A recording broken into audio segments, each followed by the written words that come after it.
बिस्मिल्लाहिर्रहमानिर्रहीम। Dear students, आज का जो हमारा लेक्चर है that is on gaseous exchange in humans. Gaseous exchange in humans, इसको ह्यूमन रिस्पायरेटरी सिस्टम भी कहा जाता है। तो ह्यूमंस के अंदर गैसेस का एक्सचेंज होना, गैसेस कैसे एक्सचेंज होती हैं, वो आज हमने पढ़ना है। बड़ा इंपॉर्टेंट और इंटरेस्टिंग टॉपिक है और एग्जाम के हवाले से भी बहुत इंपॉर्टेंट है। तो स्टूडेंट्स आते हैं, स्टार्ट करते हैं आज का lecture. Gaseous exchange in humans जो है वो एयर पैसेज वेज के थ्रू और लंग्स के थ्रू होती है। अब एयर पैसेज वेज क्या है? एयर पैसेज वेज जो है ये कनेक्टेड ट्यूब्स हैं। कनेक्टेड ट्यूब्स का मतलब ट्यूब लाइक स्ट्रक्चर्स हैं जो आपस में जुड़ी हुई हैं, आपस में ज्वाइन हुई हैं। और इन ट्यूब्स का जो आपस में जुड़ी हुई है, इनका काम ये है कि इनके जरिए से बाहर की air, outside air, outside air का क्या मतलब है? आउटसाइड एयर का मतलब है कि बाहर से, एटमॉस्फेयर से, एटमॉस्फेयर से क्या चीज आए?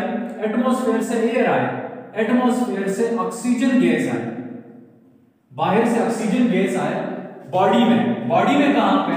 बॉडी में आए लंग्स की तरफ, और लंग्स के अंदर पहले से मौजूद carbon dioxide gas in connected tubes के जरिए से कहां पे जाए?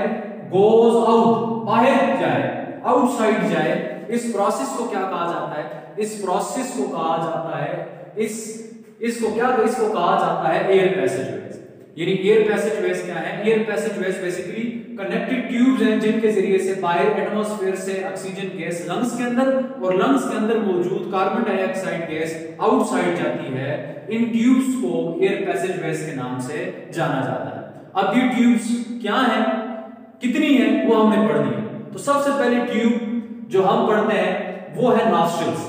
नॉस्ट्रिल क्या है? नॉस्ट्रिल जो है नोज के अंदर, नोज के अंदर दो ओपनिंग्स हैं, एक्सटर्नल ओपनिंग्स हैं।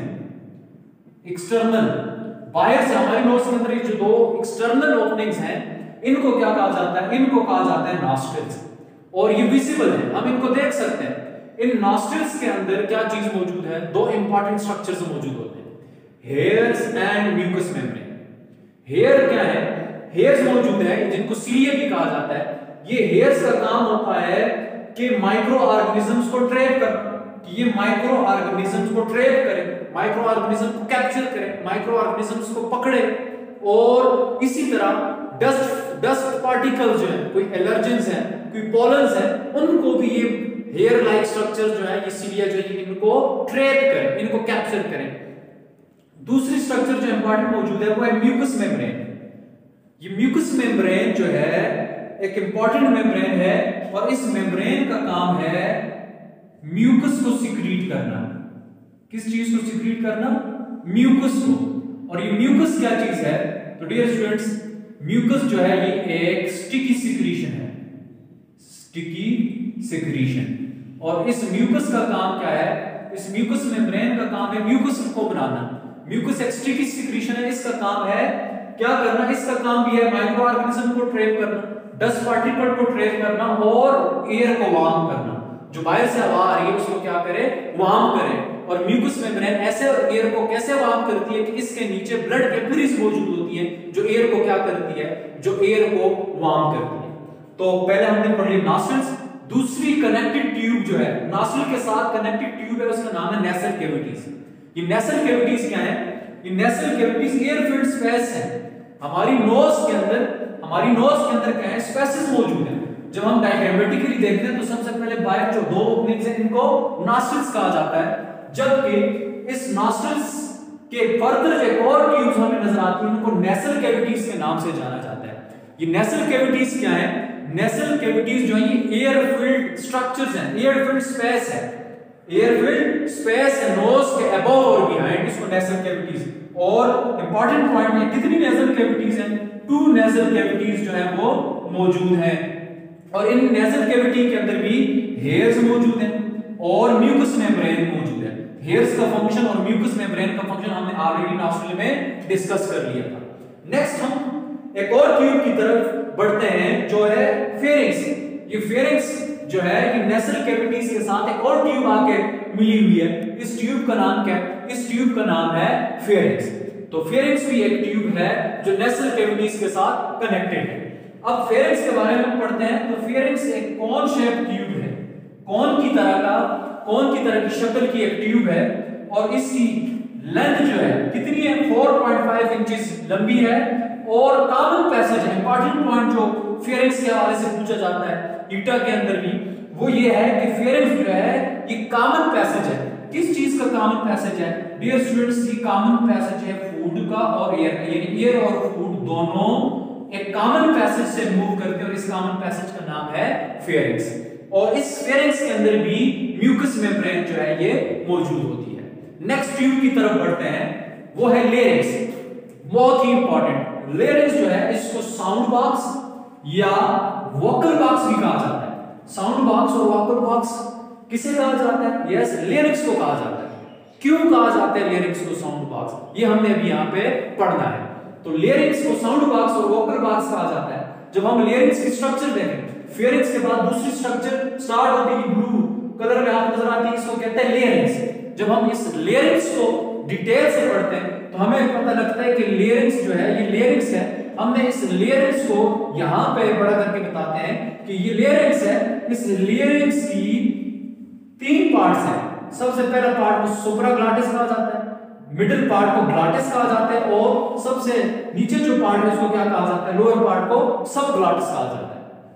जब हम ग्लॉटिस को देखते हैं, हमारे यहाँ पे कंसर्न ग्लॉटिस के साथ है। ग्लॉटिस जो है middle portion of the larynx है, पार्ट ऑफ द लेरिंक्स है। ग्लॉटिस को हम लिख सकते हैं, ग्लॉटिस के अंदर पहला पॉइंट हम लिखेंगे what is glottis? Glottis is the part of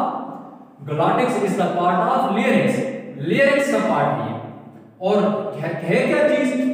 glottis जो है basically it is the opening between the vocal chords. जो वोकल कॉर्ड्स लगे हैं इसी लेरिंक्स के अंदर, ग्लॉटिस के अंदर ही मौजूद होते हैं वोकल कॉर्ड्स, उनके दरमियान ओपनिंग को, उनके दरमियान जो स्पेस है, स्पेस या opening between the vocal cords is called glottis. बड़ा इंपॉर्टेंट है कि स्पेस या opening between the vocal cord is called glottis. अब ये वोकल कॉर्ड्स क्या चीज है? वोकल कॉर्ड डियर स्टूडेंट्स, इस ग्लॉटिस के अंदर ही फाइब्रस बैंड्स मौजूद होते हैं। फाइब्रस बैंड्स मौजूद होते हैं जिनका काम क्या होता है? जिनका काम है वाइब्रेशन करना, और ये वाइब्रेट करके क्या प्रोड्यूस करते हैं? साउंड प्रोड्यूस करते हैं। वोकल कॉर्ड क्या है? वोकल कॉर्ड 2 इन नंबर्स हैं। ये आपको नजर आ रहा है क्या चीजें हैं? ये वोकल कॉर्ड्स हैं, वोकल कॉर्ड के बैंड्स हैं। फाइब्रस बैंड है, कितने? 2 हैं। और कहां पे मौजूद है? ग्लॉटिस के अंदर। ग्लॉटिस क्या चीज है? ग्लॉटिस पार्ट है लेरिंक्स का। तो ग्लॉटिस के अंदर स्पेस 2 फाइब्रस बैंड मौजूद हैं। इन 2 फाइब्रस बैंड को क्या कहा जाता है? इनको वोकल कॉर्ड्स कहा जाता है। और जब ये वाइब्रेट करते हैं तो क्या चीज प्रोड्यूस होती है? साउंड प्रोड्यूस होती है। और जब इनके दरमियान वाला जो हिस्सा, इनके दरमियान जो स्पेस है, इस स्पेस को क्या कहा जाता है? इस स्पेस को ग्लॉटिस के नाम से जाना जाता है। और एक और इंपॉर्टेंट स्ट्रक्चर जो लेरिंक्स के ऊपर मौजूद होता है, जो ग्लॉटिस को कवर करता है, ये ग्लॉटिस पार्ट जो है, ये ग्लॉटिस पार्ट जो है इसको कवर किया है। यहाँ पे आप ये ब्लैक स्ट्रक्चर, ब्लैक मार्कर में आपको नजर आ रहा है, ये क्या चीज है? ये कार्टिलेज है, कार्टिलेज का टुकड़ा है, फ्लेप है। फ्लेप का मतलब पीस है। किस चीज का पीस है? कार्टिलेज का पीस है। और इसका क्या नाम है? इसका नाम है एपिग्लॉटिस। तो एपिग्लॉटिस को हम कैसे डिफाइन करते हैं? एपिग्लॉटिस को हम कहते हैं it is the flap of cartilage. Cartilage का पार्ट है जो कहां पे मौजूद होता है? Present on the glottis. Glottis के लेरिंक्स के ऊपर ये मौजूद होता है। और इसका बहुत ही इंपॉर्टेंट फंक्शन है। इसका इंपॉर्टेंट फंक्शन ये है कि ये फूड पार्टिकल्स को, अब ये लेरिंक्स के बैक साइड पे अगर हम देखें तो लेरिंक्स की बैक साइड पे, डॉर्सल साइड पे, लेरिंक्स की ये डॉर्सल साइड है, हमें एक और ट्यूब नजर आती है। इस ट्यूब का नाम है ईसोफेगस। ईसोफेगस को फूड पाइप भी कहते हैं। और ये फूड पाइप इसलिए कहते हैं क्योंकि इसके अंदर फूड के पार्टिकल, जिनको हम बोलस कहते हैं, वो बोलस जो है वो इस ईसोफेगस के अंदर जाते हैं। जबकि ये बोलस जो है ये इस लेरिंक्स के अंदर नहीं जाते। इसलिए नहीं जाते क्योंकि यहाँ पे कौन सा पोर्शन मौजूद है? एपिग्लॉटिस मौजूद है। एपिग्लॉटिस फूड की एंट्री को लेरिंक्स में नहीं करता, प्रिवेंट करता है फूड की एंट्री को लेरिंक्स के अंदर। तो ये बहुत ही इंपॉर्टेंट पॉइंट है कि लेरिंक्स के अंदर जो है वो एपिग्लॉटिस जो है वो इसको प्रिवेंट करता है।